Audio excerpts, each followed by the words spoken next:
Hello everyone. स्वागत है आपका मेरे यूट्यूब चैनल ऑनलाइन एजुकेशन में।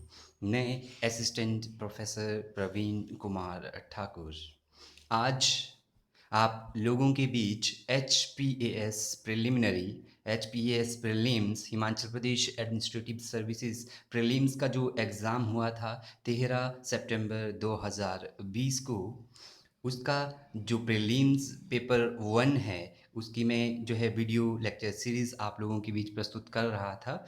जो डिटेल्ड एक्सप्लेनेशन है, पार्ट 1 मैंने क्वेश्चन 1 से 30 तक जो है डिटेल्ड एविडेंसेस के साथ, ऑथेंटिक एविडेंसेस के साथ आप लोगों को पिछले लेक्चर, वीडियो लेक्चर में प्रेजेंट किया था। आज के इस लेक्चर में मैं part 2 H P S paper 1 general study, part 2 question 31 से 100 तक, जो पेपर 1 हुआ था उसमें क्वेश्चन 31 से 100 तक ऑथेंटिक एविडेंसेस के साथ जो है with authentic evidences detailed explanation से आप लोगों के बीच प्रस्तुत कर रहा हूँ। H P A S prelims 2020।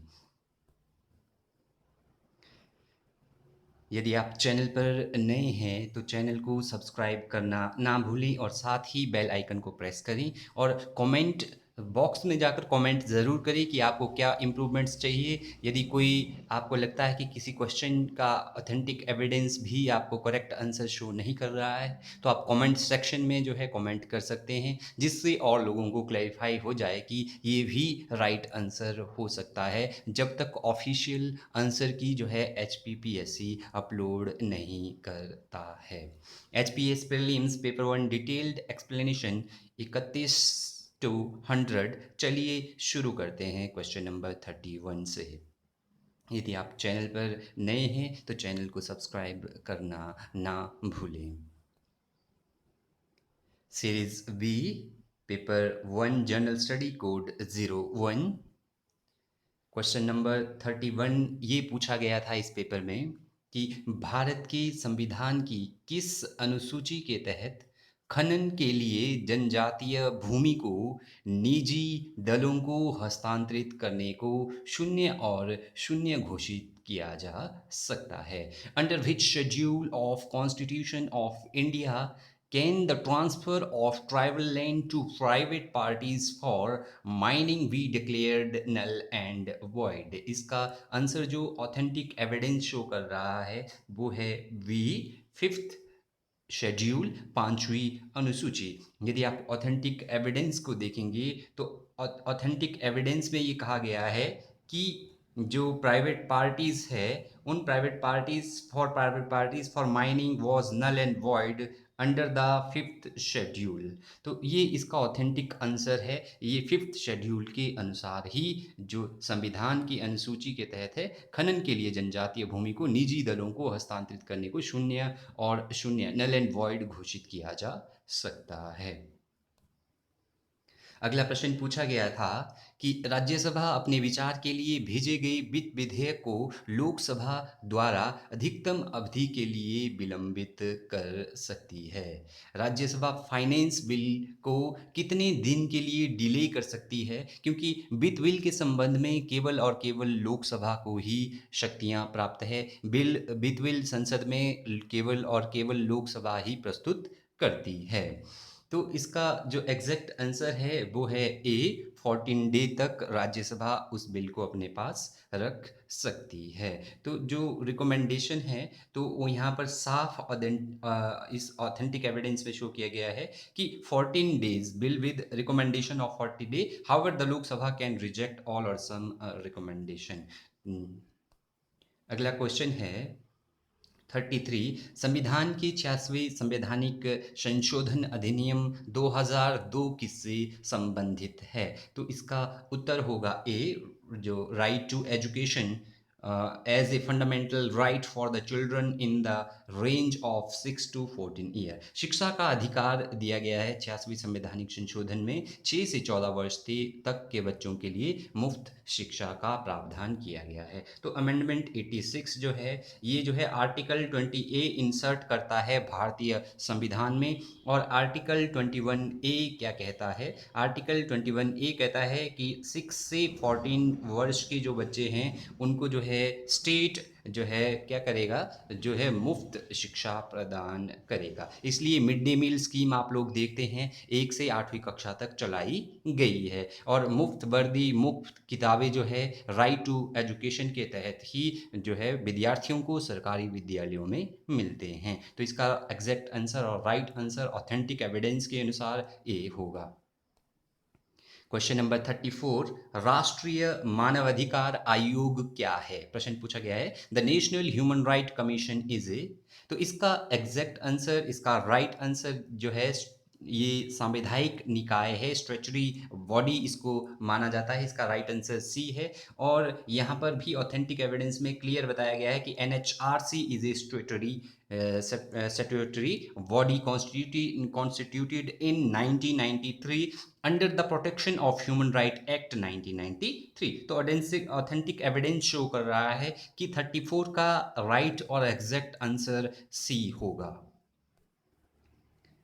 35, question number 35 कहता है कि किस केंद्रीय मंत्रालय ने सार्वजनिक सेवा की प्रभावी वितरण के लिए एक नया वेब पोर्टल सेंटेंट लॉन्च किया है? सेंटेस्ट लॉन्च किया है।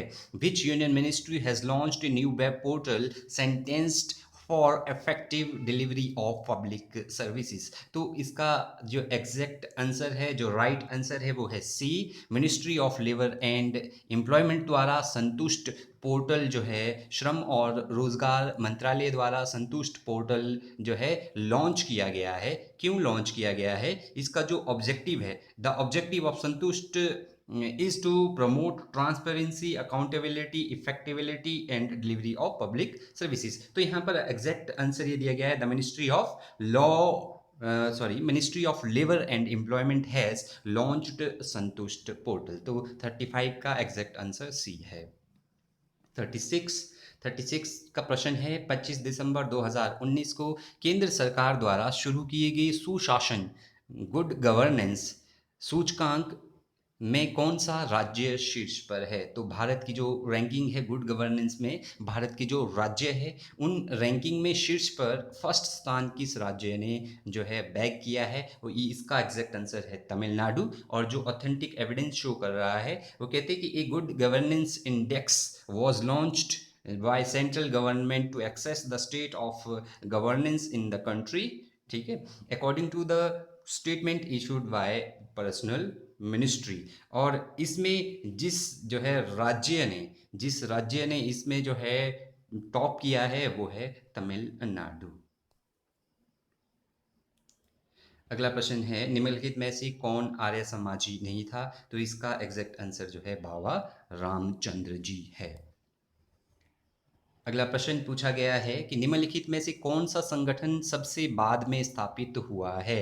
आपको कुछ एक संगठन दिए गए हैं, इन संगठनों में आपने बताना कि सबसे बाद में, सबसे एंड में कौन सा संगठन स्थापित हुआ है। तो वन बाय वन इसका जो एग्जैक्ट आंसर है वो ऑथेंटिक एविडेंस के अनुसार जो है बी है, हिंदू महासभा। वो मैं आपको बताऊंगा कि हिंदू महासभा सबसे एंड में कब एस्टेब्लिश हुई है।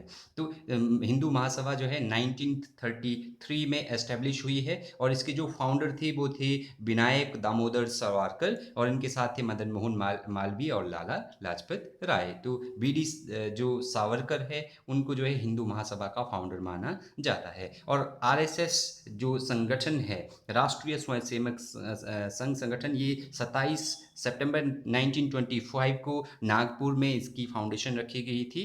और ये जो है progenitor and leader of large body of organisation called Sangh Parivar, ये दो। और इसके साथ जो तीसरा जो है सत्यशोधक समाज, इसकी स्थापना हुई थी 24 सितंबर 1873 को पुणे में।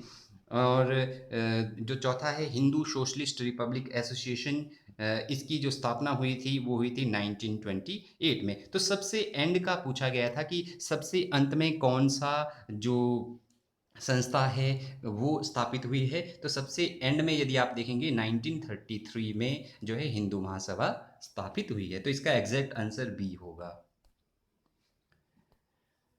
अगला प्रश्न है 39, वर्नाकुलर प्रेस अधिनियम किस वर्ष पारित हुआ था? वर्नाकुलर प्रेस एक्ट जो है पास किया गया था, जिसके तहत जो है भारतीय समाचार पत्रों पर अंग्रेजों ने प्रतिबंध लगा दिए थे और उनको यह आदेश दिया गया था कि वो जो भी समाचार पत्रों में जो भी न्यूज़ छपवाएंगे पहले उनको अंग्रेजों से अनुमति लेनी पड़ेगी कि वो क्या छपवा रहे हैं क्या नहीं। तो वर्नाकुलर एक्ट जो है 1878 में पारित किया गया था ब्रिटिश इंडिया द्वारा। यह लॉ इनेक्ट किया गया था 1878 to curtail the freedom of Indian language, और प्रेस में जो है इंडियन लैंग्वेज को जो है कर्टेल करने के लिए 1878। तो इसका राइट आंसर जो है 39 का ए होगा।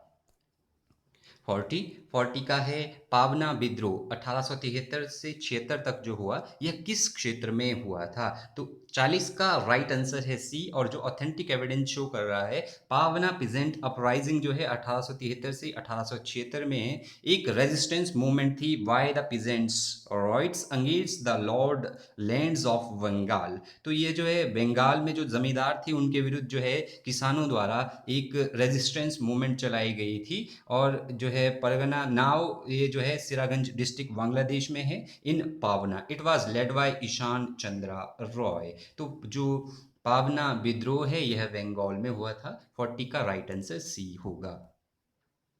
41, चैम्बर ऑफ प्रिंसेस का सर्वप्रथम अधिवेशन किस वर्ष आयोजित किया गया था? चैम्बर ऑफ प्रिंसेस का जो अधिवेशन सर्वप्रथम आयोजित किया गया था इसका राइट आंसर 1921 होगा, और ये ऑथेंटिक एविडेंस शो कर रहा है the chamber first met on 8 February 1921 and initially consisted of 120 members। तो government of India act given a royal assent, जिसके तहत जो है चैम्बर ऑफ प्रिंसेस ये बनाया गया था, प्रिंसेस बनाया गया था, और 1921 में इसका अधिवेशन हुआ था प्रथम। अगला प्रश्न है 1880 में अकाल नीति पर नियुक्त आयोग की अध्यक्षता किसने की? Who presided over the commission appointed on famine policy in 1880? तो ये फर्स्ट फेमाइन कमीशन था 1878 में, और इसकी जो अध्यक्षता की थी वो की थी सर रिचर्ड स्ट्रेंची ने, chairman of sir Richard Strachey. The commission recommended the state interference in food trade in the event. तो इस फेमाइन कमीशन के जो अध्यक्ष थे वो थे रिचर्ड स्ट्रेंची। तो इसका 42 का राइट आंसर होगा सी।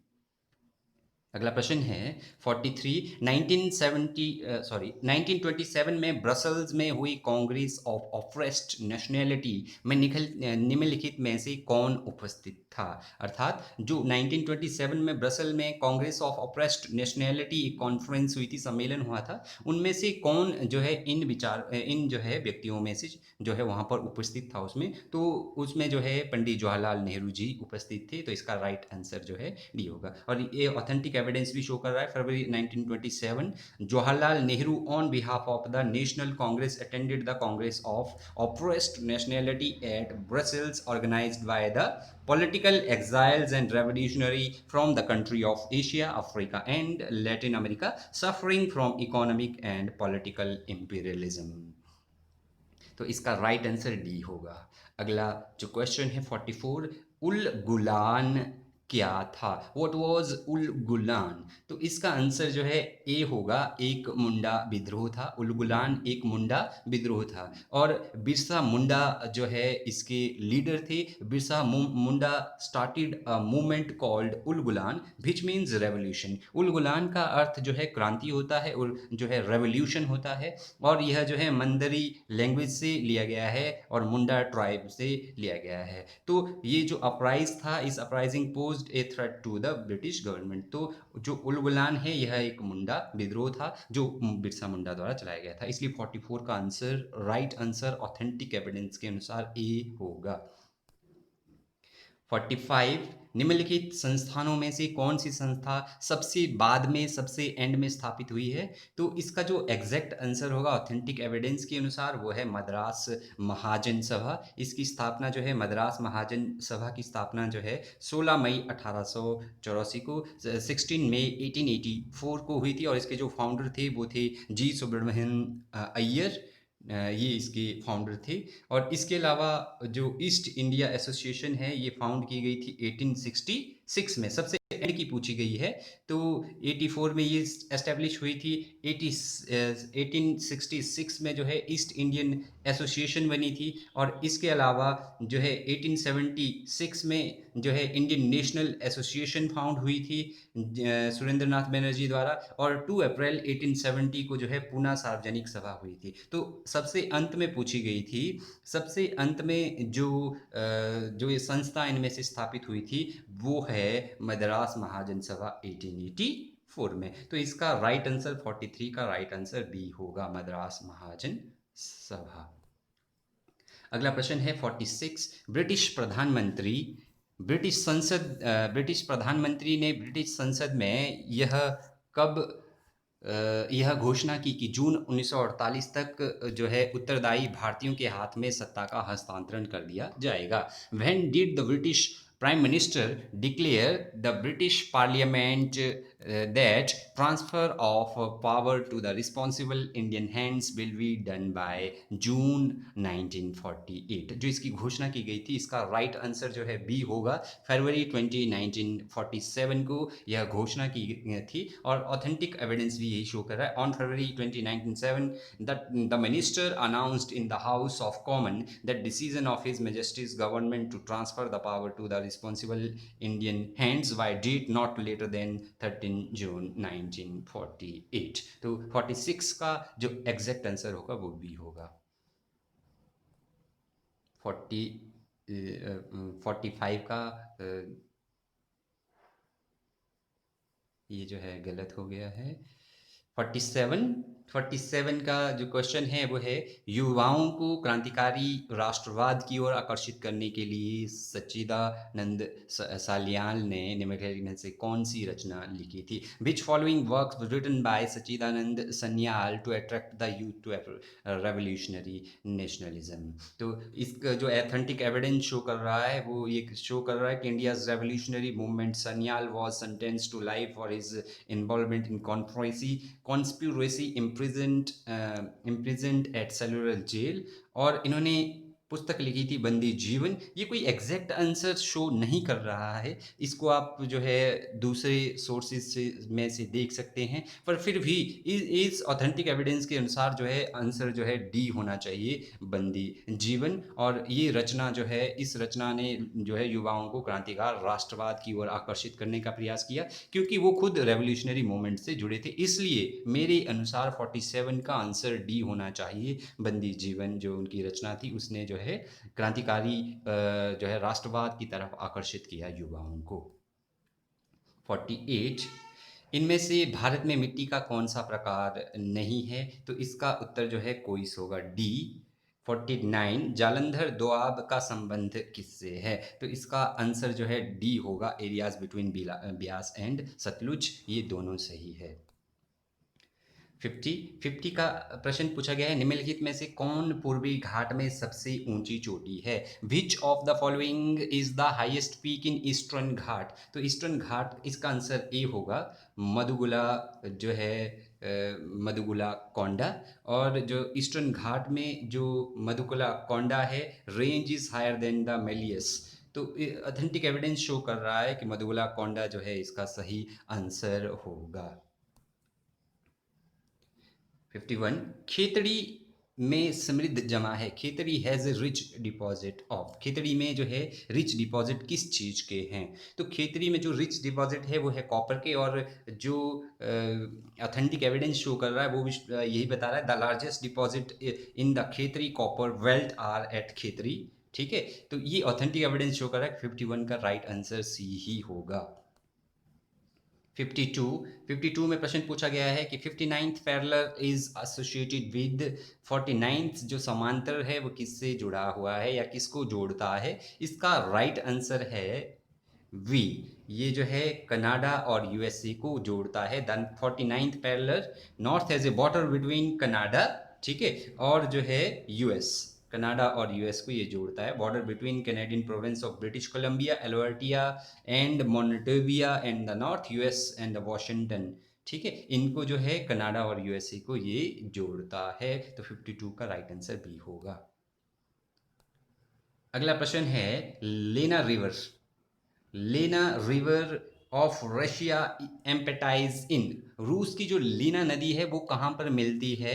तो इसका राइट आंसर है ए, ये लेप्टिप सागर में जाकर समाती है एंड में। The Lena river is one of the longest river in the world. It flows north east and then north from the source of the Baikal and it empties, जो evidence show कर रहा है, it empties into the Arctic oceans by the Leptiv Sea। तो evidence show कर रहा है कि it empties in the Arctic ocean by the Laptev sea. तो ये लेप्टिव इसका 53 का राइट आंसर ए होगा। 54, बंजर जलप्रपात जो है ऑस्ट्रेलिया के किस संरचनात्मक विभाजन से जुड़े हैं? इसका उत्तर जो है द बेकरली टेबललैंड है, बार्कली टेबललैंड है। आप इसको जो है श्योर कर सकते हैं, मैं श्योर नहीं हूं इसके आंसर के बारे में, आप ऑथेंटिक एविडेंस से इसको चेक कर सकते हैं।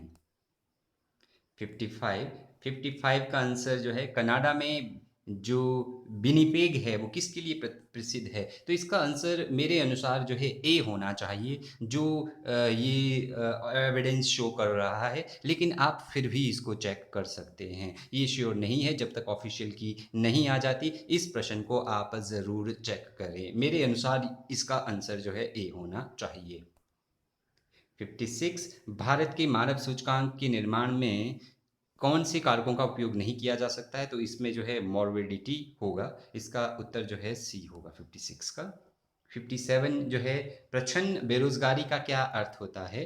तो प्रच्छन्न बेरोजगारी का अर्थ होता है श्रम की सीमांत उत्पादकता शून्य हो जाती है, इसमें marginal productivity of the labour is zero. तो जो ऑथेंटिक एविडेंस शो कर रहा है वो भी यही कह रहा है कि इसमें जो डिस्गाइज्ड अनएम्प्लॉयमेंट होता है, इसमें जो स्किल लेबर फोर्स है वो यूटिलाइज्ड नहीं होती है, नॉट टू देयर जो कैपेसिटी है, इसलिए जो है जो labour productivity of labour is considered as zero. तो 57 का आंसर जो है ए होना चाहिए। 58 का आंसर जो है, मानव सूचकांक लैंगिक असमानता को मापने के दौरान किस पैरामीटर का उपयोग नहीं करता है? तो इसका आंसर जो है डी होना चाहिए। कुछ जो है सोर्सेज ये भी बता रहे हैं ए इसका आंसर, तो ए या डी में से कोई एक आंसर होना चाहिए। ह्यूमन डेवलपमेंट इंडेक्स में जो which parameter while measuring gender inequality जो है, जो नहीं उपयोग किया जाता है। अगला प्रश्न है, संकल्प इज लॉन्च टू प्रोवाइड, संकल्प क्या प्रदान करने के लिए लॉन्च किया गया है? ये एक ऐप है, तो ये market relevant training to youth के लिए इसको लॉन्च किया गया है, युवाओं को बाजार प्रासंगिक प्रशिक्षण देने के लिए। तो ऑथेंटिक एविडेंस शो कर रहा है to strengthen institutional mechanism for skill development and increase access of quality and market relevant training for youth across the country. Sankalp was launched on 19 January 2019। तो संकल्प को लॉन्च किया गया था युवाओं को बाजार प्रासंगिक प्रशिक्षण देने के लिए। तो 59 का एग्जैक्ट आंसर 59 का डी होगा। 60 है, भारत में राजकोषीय नीति का सुनहरा नियम क्या है? इसका आंसर बी होगा। 61, निम्नलिखित में से कौन प्रबंधन प्रदर्शन संकेतक का एक उदाहरण है? इसका आंसर जो है ए होना चाहिए मेरे अनुसार, raw material under per unit of product. अगला प्रश्न है, इनमें से कौन सा कॉरपोरेट सामाजिक जिम्मेदारी का आयाम है? कॉरपोरेट सोशल रिस्पॉन्सिबिलिटी जो बिल है उसके अनुसार जो समाज के जो उद्योगपति है या जो अमीर व्यक्ति है वो समाज में जितना धन लगाते हैं उद्योग धंधों में, और जितना उनको जो है मुनाफा होता है, उस मुनाफे से उनको जो है एंथ्रोपोलॉजिकली जो है समाज के लिए कुछ कंट्रीब्यूट करना चाहिए। तो इसका आंसर जो है फिलोथ्रॉपिक जो होगा, परोपकारी कार्यों के लिए लगाया जाना चाहिए। तो कॉर्पोरेट सामाजिक जिम्मेवारी का आयाम जो है परोपकारी है। तो 62 का आंसर जो है डी होना चाहिए, या डी है। 63, NGOs are recognized as debtors to folks the to focus the fix problems present in the development, तो इसको जो है सी माना जाता है, मैजिक बुलेट माना जाता है एनजीओज को। 64, निम्नलिखित में से कौन सा धारणीय विकास के लिए एक प्राथमिक लक्ष्य है, तो इसका आंसर डी है, moderating emission and vestiges. 65, Bharat में इको मार्क लेवल है, एन अर्थन पॉट एक मिट्टी का बर्तन, 65 का बी आंसर होगा। 66, निम्नलिखित में से किस कारक के कारण प्रजातियों का सामूहिक विनाश नहीं होता, तो मेरे अनुसार इसका आंसर जो है प्रेडेशन होना चाहिए। 67 का आंसर जो है डी है, 7.2, और 68 का जो आंसर है वो सी है, 200 MeV। 69 जो प्रश्न है, the dental alloy used for teeth filling contains, जो डेंटल एलॉय यूज किया जाता है दांतों को फिल करने के लिए, उसमें क्या क्या होता है, तो इसका राइट आंसर जो है बी होगा, silver, gold, tin, copper and zinc. जैसे कि ऑथेंटिक एविडेंस शो कर रहा है, dental amalgam is a mixture of metal considering liquid elemental mercury powdered by alloy composed of silver, tin and copper, approximately 50% dental amalgam। तो right answer जो है B होना चाहिए, फिर भी आप श्योर कर सकते हैं।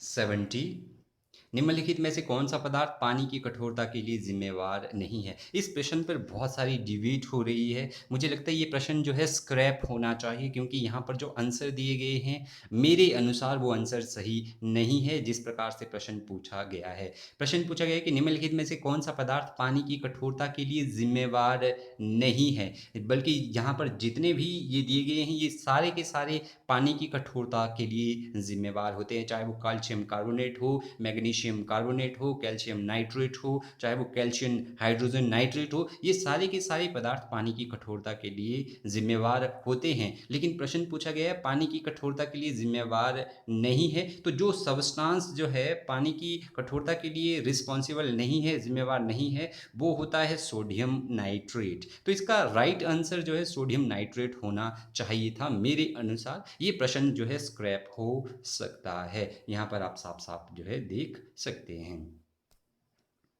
71, पौधों के विभिन्न अंग में जिसमें ल्यूकोप्लास्ट मौजूद है, इसका आंसर जो है सी होगा। 72 का आंसर जो है डी होगा, और 73 का जो आंसर है वो जो है बी होगा। इसके बाद 74 है, मांसपेशियों में ऑक्सीजन की कमी में अक्सर खिलाड़ियों को ऐंठन होती है, इसका कारण क्या होता है, तो इसका राइट आंसर बी होगा। तो जो मसल क्रैम्प्स होता है वो अकर करता है when there is anaerobic respiration taking place of our muscles, during anaerobic respiration glucose gets converted into lactic acid, जब ये लैक्टिक एसिड में मतलब which leads to the lack of oxygen, तो ये जो है इसके कारण होता है। यहाँ पे लिखा है कन्वर्जन ऑफ जो है पायरुवेट का लैक्टिक अम्ल में रूपांतरण होने से ऐसा होता है। 75 का प्रश्न पूछा गया है कि प्राकृतिक भौगोलिक रूप से हिमाचल प्रदेश, पालमपुर, धर्मशाला और जोगिंदरनगर निम्नलिखित में से किस क्षेत्र में आते हैं, तो इसका राइट आंसर होगा डी, आर्द्र समशीतोष्ण बेट सब टेम्परेट में आते हैं ये, और ऑथेंटिक एविडेंस भी शो कर रहा है। comprises Palampur, Dharamshala and Kangra district of Jogindernagar, area of Mandi district and Dalhousie area of Chamba जो है बेट सब टेम्परेट जोन में आते हैं, तो इसका राइट आंसर जो है डी होगा।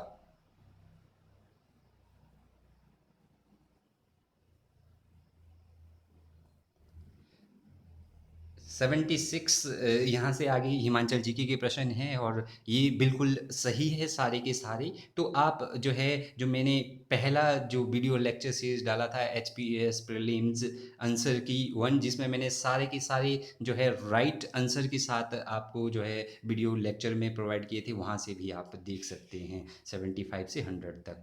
तो 76 का आंसर है डी, 77 का आंसर है बी, 78 का आंसर होगा ए, 79 का आंसर है डी।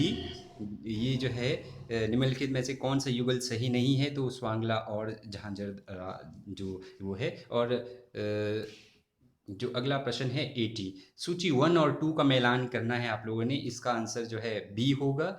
जो कयांग है वो किन्नौर से संबंधित है, जो झांझर है झांझर चंबा से संबंधित है, ठीक है। और जो किकली और भांगड़ा है वो उन्ना से संबंधित है, और जो झूरी है यह सिरमौर का एक प्रसिद्ध लोक गीत है। तो इसका राइट आंसर जो है बी होगा। 81 का जो आंसर है कि लोहड़ी को राज्य त्यौहार घोषित किया गया 13 जनवरी 2010 को, तो ये परागपुर में किया गया था राज्य स्तरीय त्यौहार। 82, निम्नलिखित में से किस मंदिर का निर्माण आहूक और मनयूक दो व्यापारियों द्वारा किया गया था? 82 का आंसर है ए बैजनाथ। 83 का आंसर है बी करदंग गोम्पा। 84 का आंसर भी ए होगा। 84 का आंसर भी ए होगा। फिर 86 का आंसर है ए फतेहपुर किला। 87 का आंसर जो है सी है चकली। 88 का आंसर जो है सी है जनरल कनिंघम। 89 जो पठियार और कानिहारा में पाएगी प्राचीनतम पाषाण अभिलेखों की लिपि है वो जो है ब्राही लिपि है। तो जो 90 है, 90 का आंसर जो है बी है। प्रश्न है तिब्बती अभिनय कला संस्थान टीपा द्वारा मैक्लोडगंज में प्रतिवर्ष मनाया जाने वाला जो गीती नाटा त्योहार कौन सा है? तो वो है शोटोन। शोटोन जो है इसको नाम दिया जाता है। प्रश्न नंबर 91 का आंसर है निम्नलिखित में से कौन सी घाटी बिना अपवाद किन्नौर जिले की सबसे विषम घाटी है? तो ये है तिदोंग घाटी। 91 का आंसर जो है ए होगा। 92 प्रश्न पूछा गया है निम्नलिखित में से किसे ज्येष्ठांग और कनिष्ठांग नाम दिया गया है? तो ये upper house and lower house of village khap of मिलाना को नाम दिया गया है। 93 लाहौल स्पीति ने प्रति हेक्टेयर आलू उत्पादन में निम्न में से किस देश को दूसरे पायदान पर धकेल दिया है? तो लाहौल स्पीति ने जो है नीदरलैंड को जो है दूसरे पायदान पर धकेल दिया है। 94 का आंसर है बी शिमला। और 95 का आंसर है निम्नलिखित में से किस नदी घाटी बेसिन में 4 जिलों में 9,258 गांवों की 1200 से अधिक पंचायतों में जलवायु परिवर्तन संवेदनशीलता का आकलन किया जा रहा है? तो वो है ब्यास। 96 का आंसर है बी सारथी। 97 का है डॉक्टर जेमसन। 98 का प्रश्न पूछा गया है कि एक गहन अनुसंधान और उस योजना की सफलता के उपरांत हिमाचल प्रदेश का कौन सा जिला पिस्ता उत्पादन में प्रदेश का अग्रणी जिला बन गया है? तो यह है कांगड़ा। 99 का जो आंसर है वो है गढ़वाल ऊना। और जो 100 नंबर का प्रश्न है निम्न में से कौन से दो वन्य जीवन विशेषज्ञ जिनका हिमाचल प्रदेश के सलोरोपा में प्रदेश का प्रथम वर्ल्ड रिगिंग स्टेशन स्थापित करने में प्रमुख योगदान रहा है? तो इसका आंसर है सी, वो थे T H. Walker and Francis Buner. Francis Buner और टी.एच. वॉकर के जो है प्रयत्नों से ये स्टेशन स्थापित किया गया था, वर्ल्ड रिगिंग स्टेशन। तो ये थे with authentic evidence HPS paper 1। यदि आपको ये लेक्चर वीडियो अच्छा लगा होगा तो इसको लाइक करें, शेयर करें और कमेंट ज़रूर करें, और चैनल को सब्सक्राइब करना ना भूलें। धन्यवाद। Thank you.